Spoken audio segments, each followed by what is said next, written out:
Every day, 100 million barrels of oil get pulled from the ground. That's enough to fill 6,000 Olympic swimming pools. This black liquid powers your car, your phone, the roads you drive on, the plastic in your water bottle. But how does it actually get here? Oil isn't sitting in underground lakes waiting to be scooped up. It's trapped in rock, miles below your feet, sometimes miles below the ocean floor. Getting it out requires some of the most extreme engineering on Earth, and some of the most dangerous work humans do. Let's follow the journey from ancient rock to your gas tank. Part 1. The Deep Ocean Rig. Picture this. You're standing on a platform the size of a city block, in the middle of the ocean. No land in sight. Below you, 12,000 feet of water. That's more than twice the height of the Grand Canyon. This is an offshore drilling rig. Building one starts on land. Giant steel frames, tens of thousands of tons, get built in shipyards, then hauled out to sea on specialized ships. In shallow water, they drive steel legs straight into the seabed, lock them down with concrete.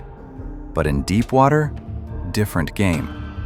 They use semi-submersible rigs, massive floating platforms held in place by submerged pontoons and anchor chains. These chains stretch thousands of feet down. Now here's where it gets wild. On the ocean floor, robots take over. ROVs, remotely operated vehicles, work in complete darkness. They install wellheads, giant valves that sit on the seabed. These things handle pressure hundreds of times stronger than what you feel on land. The robots weld multi-ton steel pipes together, connect them, seal them. One wrong move, and the whole system fails. From the wellhead, pipelines snake across the ocean floor, sometimes for dozens of miles. Every inch is coated to prevent corrosion. Because one small crack, environmental disaster. Above the surface, you've got FPSOs, floating production, storage, and offloading units. These floating fortresses can hold 2 million barrels of oil. They sway with the ocean, but stay locked to the network below through massive steel chains. This entire system, rigs, robots, pipelines, floating storage, forms one unbroken chain. From rock formed millions of years ago to the surface of the sea. Part 2. Finding the oil. Before you drill, you have to know where to drill. Survey ships lower acoustic transmitters into the water. They send sound waves down. The waves bounce off rock layers. Sensors capture the echoes. Engineers turn this data into a 3D map of the seabed. They're looking for sedimentary layers that trapped oil and gas millions of years ago. But maps aren't enough. You have to drill to confirm.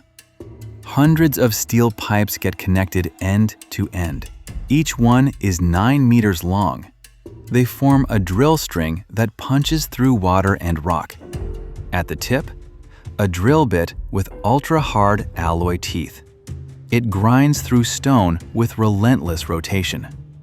Once the bit reaches a certain depth, engineers lower a logging tool, an electronic eye that reads the rock. In total darkness, it fires electrical pulses, sound waves, gamma rays. The signals bounce back. They reveal porosity, permeability, reservoir pressure. These numbers determine everything. Is this a $100 million payday or a dry hole you abandon forever? And here's the risk. If you screw up, reservoir pressure can surge. Crude oil explodes from the ocean floor. Billions of dollars in damage. Marine ecosystems destroyed.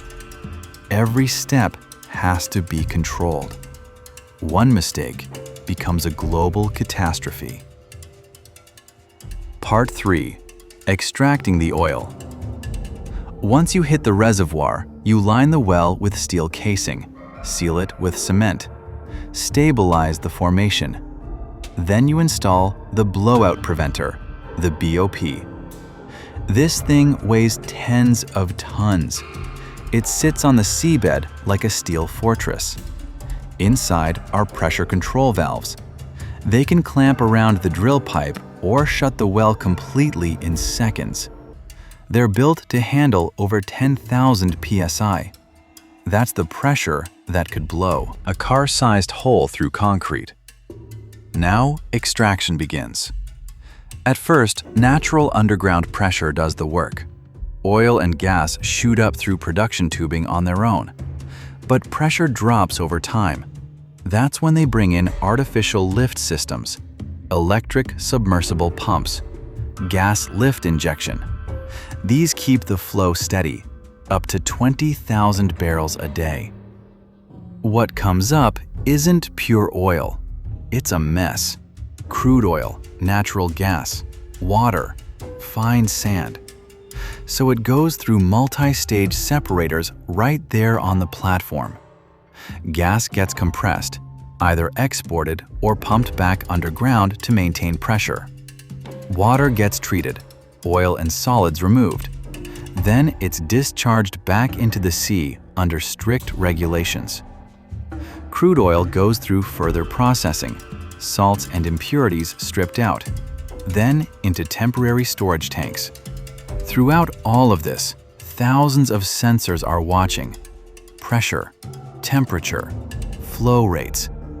Some platforms beam real-time data via satellite to control centers on shore. If something goes wrong, pressure drop, weird flow rate, the system triggers alarms. Sometimes it shuts the well down automatically. Offshore production is a tightly integrated chain. Flow handling, separation, treatment, storage, transport prep. One error can cost millions and leave scars on the ocean that last decades. Part 4. Getting it to shore. Once the oil is treated and stored, it needs to move. Fields close to land use subsea pipelines. They run for dozens of kilometers straight to refineries. Deep water fields farther out, they pump oil onto specialized tankers or floating storage units. Each one carries millions of barrels. From there, this energy source, formed over millions of years, begins its journey to refineries and eventually into your daily life. Part 5. The American method. Offshore drilling is one thing. On land, different beast entirely. The U.S. leads the world in oil production, but the process is complex and expensive. First, geological surveying. Engineers use seismic waves. Exploratory drilling. Rock samples. They're hunting for shale formations with enough porosity and permeability to hold oil and gas. Once they find a promising site, the drill bit doesn't go straight down. It goes horizontal, deep underground. These horizontal wells stretch for thousands of meters. They maximize contact with the reservoir. But to actually get the oil out, they use hydraulic fracturing, fracking. Here's how it works. They pump millions of liters of water mixed with sand and chemicals down the well, at pressures over 10,000 psi.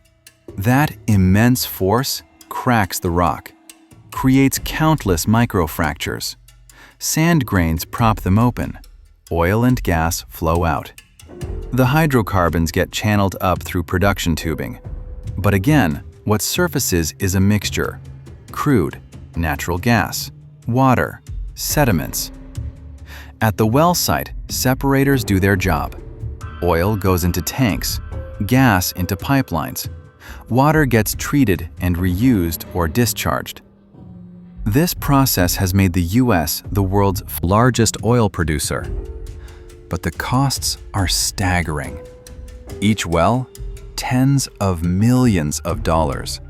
vast amounts of water consumed. And if something goes wrong, bad drilling, faulty cementing, you get chemical leaks, groundwater contamination, even land subsidence. Part 6. Turning crude into gasoline. Now the oil arrives at the refinery. This is where it becomes gasoline. The key step? Fractional distillation. Here's how it works. Crude oil gets heated in a furnace to around 650 to 670 degrees Fahrenheit. The mixture vaporizes. Then it's shot into a fractionating column, a tower several stories high. Inside are dozens of trays at different heights, each one kept at a specific temperature. As vapor rises, hydrocarbons with lower boiling points travel higher. Heavier stuff condenses on lower trays. At the base, where it's hottest, lubricating oils, heavy residues. Above that, diesel fuel, then kerosene. In the middle, gasoline, usually between 90 to 220 degrees Fahrenheit. At the very top, light gases, methane, propane. But that gasoline isn't ready for your car yet. It goes through catalytic cracking, breaking heavy molecules into lighter ones, reforming, restructuring molecules to raise the octane number, blending, mixing with additives for clean combustion, anti-knock performance, lower emissions. Finally, finished gasoline gets stored in massive tanks, then distributed via pipelines, rail cars, tank trucks to gas stations. From thick, dark crude oil to clear, volatile fuel, through precise engineering, ready to power billions of vehicles across the globe. Part 7. The human cost. Let's talk about the people who make this happen. Oil workers can earn over $100,000 a year, but here's what they trade for it: 12 to 13-hour shifts in noisy, dangerous environments, weeks away from their families, constant risk of explosions, fatal accidents. It's a profession that's both enticing and unforgiving. Sweat, strength, sometimes safety itself, all traded so the flow of energy never stops. So the world keeps moving.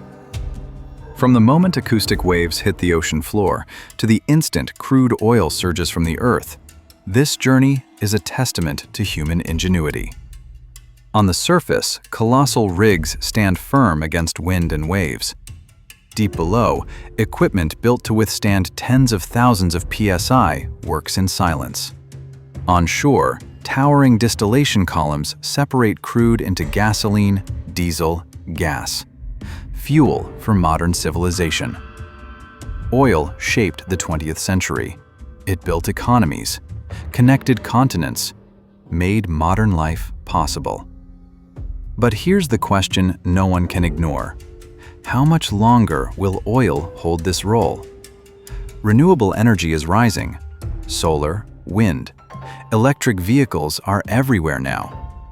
Will humanity keep depending on black gold? Or are we stepping into a new era? One thing's certain.